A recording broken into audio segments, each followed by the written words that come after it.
Assalamualaikum warahmatullahi wabarakatuh.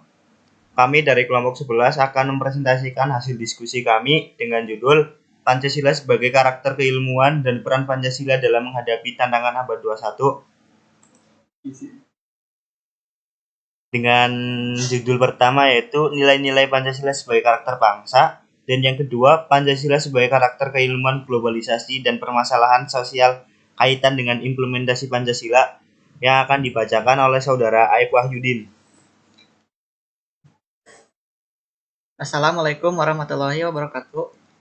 Perkenalkan, nama saya Aib Wahyudin dengan NIM 210303008. Di sini saya akan membacakan nilai-nilai Pancasila sebagai dasar karakter bangsa. Yang pertama, nilai sila pertama. Menurut Noto Nagoro, bahwa di antara 5 sila-sila ketuhanan yang Maha Esa, yang paling karena kerap dipersonalkan, maka dari itu yang harus dilakukan adalah mengajukan penjabaran mengenai isi arti ketuhanan yang Maha Esa, dan kata lain batas-batas dari isi inti sila ini harus cukup luas untuk dapat menempatkan semua agama dan kepercayaan di dalamnya. Sesuai dengan sila pertama, negara menjamin kemerdekaan tiap penduduk untuk memeluk agama masing-masing, dan negara menghendaki adanya toleransi sehingga tidak ada pemaksaan suatu agama kepada orang lain.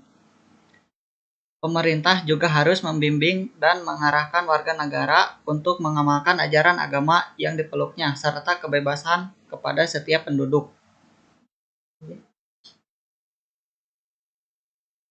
2. Nilai sila kedua.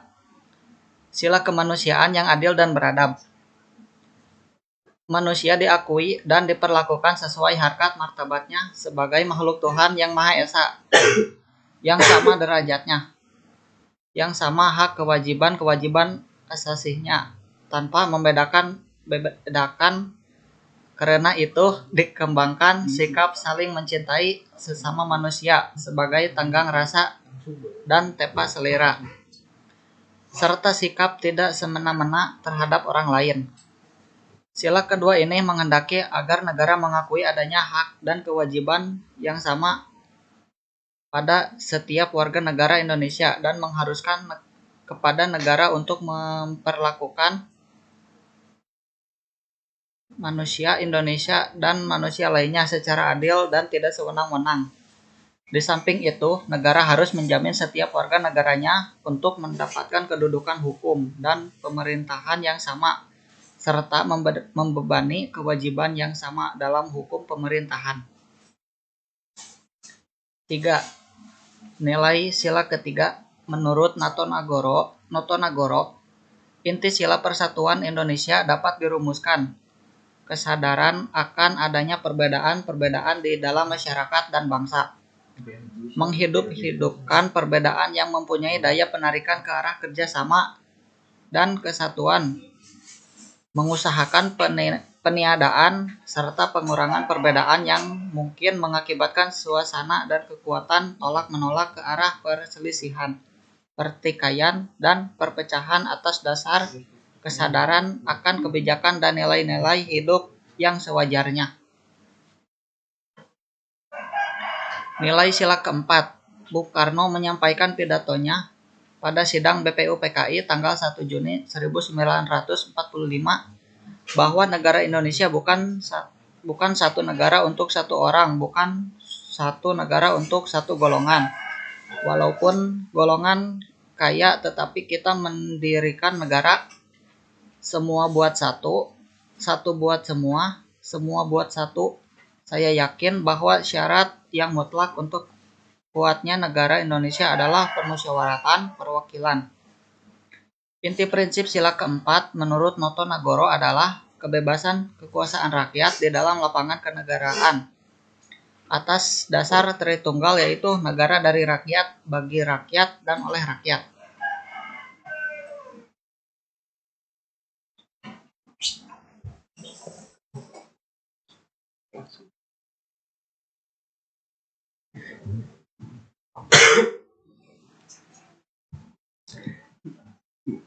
Nilai sila kelima.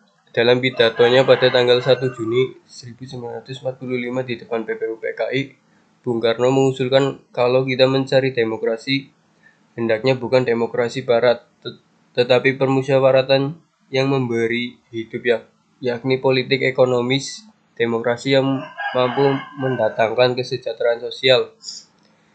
Sila menurut Noto Nagoro mengandung prinsip bahwa di dalam lapangan sosial dan ekonomi ada kesamaan, di samping kesamaan politik.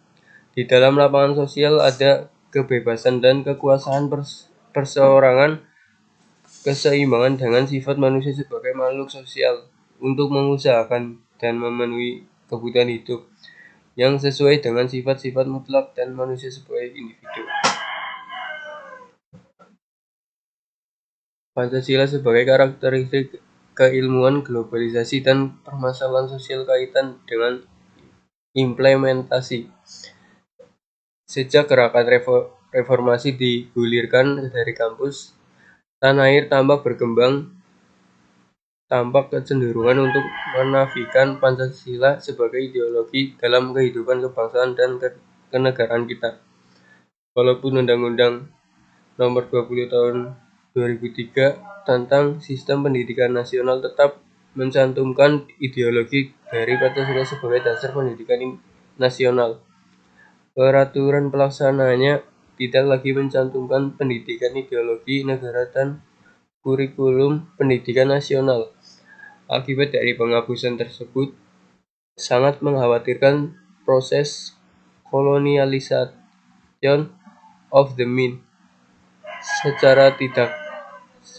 Secara tidak disadari semakin marak dan pendidikan tinggi yang salah asuhan berlangsung tanpa hambatan, menghasilkan lulusan yang lebih menghayati paradigma ilmu mengetahui milik budaya bangsa lain daripada ilmu pengetahuan yang berakar dari budaya bangsa sendiri. Effendi 2006.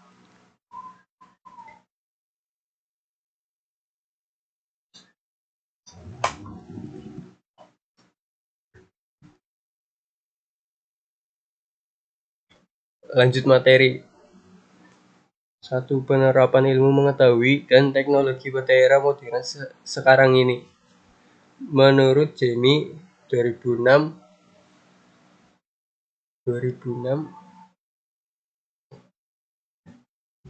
nomor 7 telah banyak menimbulkan problem etika, apakah itu etika kemanusiaan, etika lingkungan, dan masalah etika yang lain.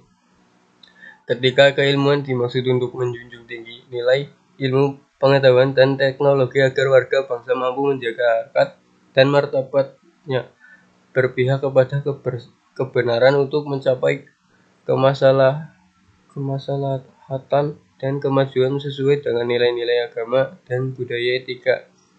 Budaya etika ini diwujudkan secara pribadi atau kolektif dalam karya cipta karya yang tercermin dalam perilaku kreatif, inovatif, inventif, dan komunikatif dalam kegiatan membaca, belajar, menulis, meneliti, berkarya, serta menciptakan iklim kondusif bagi pengembangan ilmu pengetahuan dan teknologi.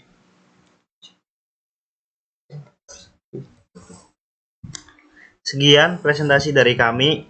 Kurang lebihnya mohon maaf. Wassalamualaikum warahmatullahi wabarakatuh.